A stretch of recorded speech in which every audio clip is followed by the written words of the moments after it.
किसान भाइयों, मैं चंद्रमोहन आपका कृषि जागरण के न्यूज़ बुलेटिन में स्वागत करता हूं। नमस्कार। मेरी जो खबर है ये आपको बताएगी कि किस तरीके से जो all India food processors association है वो उसको 75 साल हो गए हैं।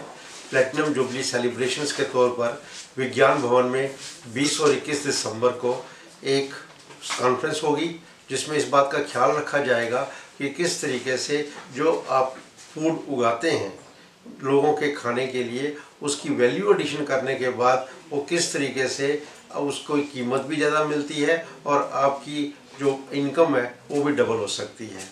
ये इस तरह की बातें जो है वो कॉन्फ्रेंस में रखी जाएंगी और इस कॉन्फ्रेंस का जो उद्घाटन है, क्योंकि प्लेटिनम जुबली सेलिब्रेशन है, इसमें राष्ट्रपति जी, माननीय राष्ट्रपति श्री डॉक्टर रामनाथ कोविंद जी और हमारी जो फूड प्रोसेसिंग मंत्री हैं हरसिमरत कौर बादल वो भी उपस्थित रहेंगी। इस तरीके से 2 दिन के इस कार्यक्रम के अंदर आपको कई सारी नई जानकारियाँ मिलेंगी कि किस तरीके से क्या क्या काम करके आप अपने फूड की वैल्यू बढ़ा सकते हैं जो कि आप खेतों में उगाते हैं।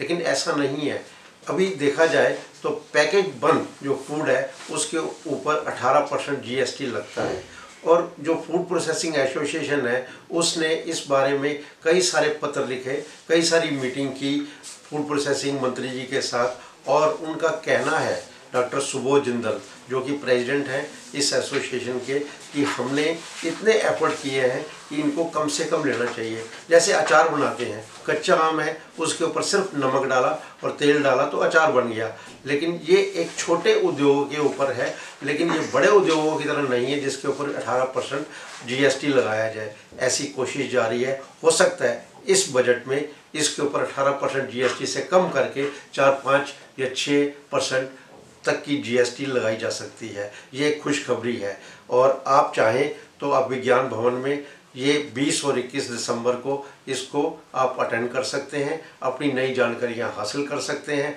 और देख सकते हैं कि जो उत्पाद आप खेतों में उगाते हैं उसको फूड प्रोसेसिंग के तौर पर किस तरीके से लिया जा सकता है। और फूड प्रोसेसिंग की स्थापना जो है 1943 में हुई थी पाकिस्तान में लायलपुर के अंदर और आज उसने 75 साल पूरे कर लिए हैं, इसलिए ये सारी चीज़ें हो रही हैं। आपका स्वागत है उसको अटेंड करने के लिए। धन्यवाद।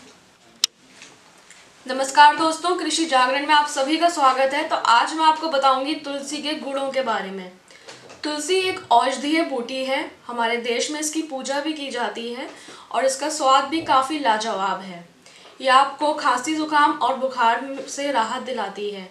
तुलसी के पत्तों का, काली मिर्च का और मिश्री का आप काढ़ा बनाकर पीजिए, इससे आपकी सर्दी जुकाम ठीक हो जाएगी और बुखार से भी आपको राहत मिलेगी।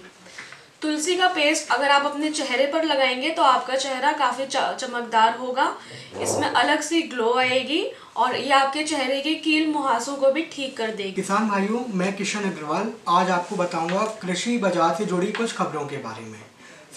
आज के समय में अभी कृषि बाजार में सबसे ज़्यादा उतार चढ़ाव देखने को मिल रहा है। बाजार में बिकवाली हावी है, इसीलिए पर्याप्त मांग के अभाव के कारण कीमतों में रिकवरी नहीं हो पा रही है।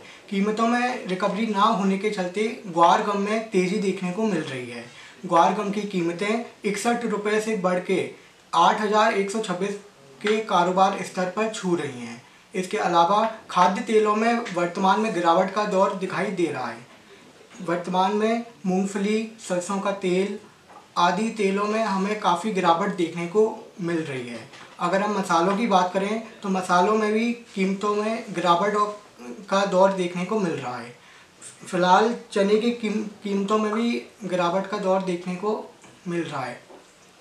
मसालों में धनिया 1.5% नीचे के स्तर पर कारोबार कर रहा है। इसके अलावा छिटपुट बारिश के चलते गेहूं और चने की जो फसल है उसकी पैदावार पर काफ़ी प्रभाव पड़ रहा है।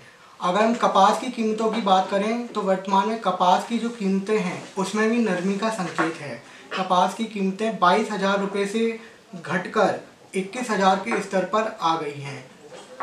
धन्यवाद। नमस्कार, इस वक्त के बुलेटिन में आपका स्वागत है। मैं हूं मनीषा शर्मा। चलिए जानते हैं लाइफस्टाइल से संबंधित जानकारियों के बारे में। ज़्यादातर लोगों में बागवानी का शौक बढ़ता जा रहा है। आज हम ऐसी ही कुछ खास सब्जियों के बारे में बताएंगे जिसे आप घर में उगाकर लाभ कमा सकते हैं। गाजर बच्चों से लेकर बड़ों तक सबको पसंद है। इसे आप अपने घर में उगाकर 3 से 4 दिनों में ही लाभ प्राप्त कर सकते हैं। चुकंदर, इसे उगाना बहुत ही आसान है। इसकी खेती अप्रैल से जुलाई महीने में की जा सकती है। पालक हमारे शरीर के लिए बहुत फ़ायदेमंद सब्जी है। यह कुछ ही दिनों में उगना शुरू हो जाती है। खीरा एक ऐसी सब्जी है जिसे हम कच्चा भी खा सकते हैं। यह कुछ हफ्तों में ही तैयार हो जाता है। धन्यवाद। नमस्कार किसान भाइयों, आगे के मौसम की खबरों के लिए मैं हूं प्रभाकर मिश्रा। अगर हम कल के मौसम की बात करें तो तमिलनाडु, छत्तीसगढ़, आंध्र प्रदेश के तटीय इलाकों में मौसम बेहद ही ख़राब रहा। वहाँ पर तेज़ गति से हवाएं चली और जिसकी वजह से और समुद्री हालत भी बहुत ख़राब रही, जिसकी वजह से मछुआरे वहाँ पर जाकर मछली भी न पकड़ पाए। और इसके अलावा इन मौसम की वजह से वहाँ आंध्र प्रदेश में 22 ट्रेनें रद्द की गई और कुछ उड़ानों को भी रद्द किया गया। साथ ही कुछ उड़ानें भी लेट में चली। आंध्र प्रदेश में विजयवाड़ा एक ऐसा स्थान रहा जहाँ पे सबसे ज़्यादा वर्षा रिकॉर्ड किया गया। इस वर्षा रिकॉर्ड 242 मिलीमीटर के लगभग की गई। उत्तरी तमिलनाडु, आंध्र प्रदेश, तेलंगाना, छत्तीसगढ़, उड़ीसा और पश्चिम बंगाल में भी हल्की थोड़ी बहुत बारिश देखी गई। अगर उत्तर भारत की बात करें तो उत्तर प्रदेश और बिहार में भी हल्की बारिश दर्ज की गई। पश्चिम बंगाल, उड़ीसा, छत्तीसगढ़, आंध्र प्रदेश, तेलंगाना और महाराष्ट्र के अधिकतम तापमान में कुछ गिरावट महसूस की गई। अगर हम आज के मौसम की बात करते हैं, आज का मौसम कैसे रहने वाला है, तो अगले 24 घंटों के दौरान समुद्री हालत बेहद ही खराब रहने वाली है। हवा की गति 110 किलोमीटर लगभग पहुंच सकती है। उत्तरी आंध्र प्रदेश, उड़ीसा में भी कल की तरह भीषण बारिश होने की संभावना है। तेलंगाना, छत्तीसगढ़, पश्चिम बंगाल और झारखंड में भी थोड़ी बहुत बारिश हो सकती है। उत्तरी तमिलनाडु, बिहार, पूर्वोत्तर राज्यों पर हल्की बारिश हो सकती है। उत्तरी पश्चिम मैदानी इलाकों में कोहरा छाया रहेगा। इसके अलावा अगर दिल्ली NCR की बात करें तो यहाँ पे मौसम ज्यों त्यों बना ही रहेगा। धन्यवाद। नमस्कार किसान भाइयों, आज मैं आपको बताने वाली हूँ 2018 वर्ष में पूसा ने कुछ नई सब्जी की किस्में रिलीज़ की हैं, उनके बारे में। तो पहली ऐसी किस्म है करेले की, जिसे कि पूसा हाइब्रिड 4 के नाम से जाना जाता है। ये ICAR या IARI नई दिल्ली द्वारा विकसित पहला गायनीशियस आधारित करेला है। ये एक हाइब्रिड वैरायटी है और ये वाणिज्यिक खेती के लिए, कृषि और बागवानी की फसल के लिए दिल्ली राज्य बीज उप समिति द्वारा जारी किया गया है। ये काफ़ी अच्छी श्रेणी के एक हाइब्रिड है जिसमें कि मेल एवं फीमेल फूलों का अनुपात 2.1 है और इसमें जो फल है वो 5 से 6 असंतुलित संकीर्ण किनारों वाले और पहले के साथ गहरे हरे और मध्यम लंबे और मोटे आकार के हैं। और इसकी औसत फल की लंबाई, इस करेले की लंबाई 16 सेंटीमीटर है और इसका व्यास 5.5 से 6.5 सेंटीमीटर है। इसकी बुवाई कम से कम 75 से 50 दिनों के बाद फसल की बुवाई करनी चाहिए और औसत फल का वजन इसमें 60 ग्राम होता है और इसकी औसत उपज 22.5 टन पर हेक्टेयर तक आती है। तो इस किस्म के बीज आपको पूसा में आसानी से उपलब्ध होंगे। इसे लेकर आप इस हाइब्रिड करेले की उपज जरूर करें, इससे आपको अच्छा लाभ मिल सकता है। दूसरी एक ऐसी किस्म है बैंगन की, जो कि बैंगन 1 के नाम से जाना गया है और ये पूसा का सफ़ेद बैंगन 1 के नाम से है। ये बीज आपको उपलब्ध होगा।